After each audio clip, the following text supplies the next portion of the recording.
घेतलेली आहे।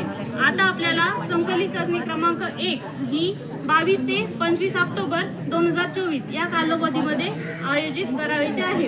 या चाचणी अंतर्गत प्रथम भाषा मराठी, त्याचबरोबर गणित आणि इंग्रजी या विषयांच्या इयत्ता 3री ते 9वीतील सर्व विद्यार्थ्यांची चाचणी परीक्षा होणार आहे। प्रत्येक विद्यार्थ्यांनी इयत्ता नया अपेक्षित अध्ययन संपादन प्राप्त केले आहे किंवा नाही याची पडताळणी घेऊन अध्ययन अध्यापन प्रक्रिया सुलभ होण्यास या चाचणीमुळे शिक्षकांना मदत होणार आहे।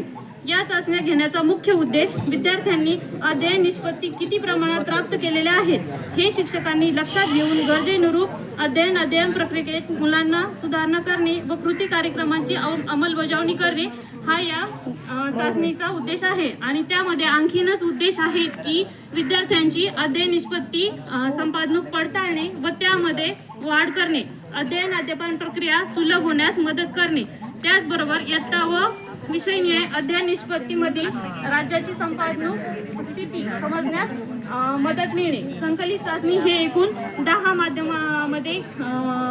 माध्यमात होणार आहे। चाचणीचा अभ्यास हा 3री ते 8वी साठी भाग 1 व भाग 2 यावर आधारित असेल। तसेच ही चाचणी लेखी आणि तोंडी या दोन्ही स्वरूपात घेण्यात येईल।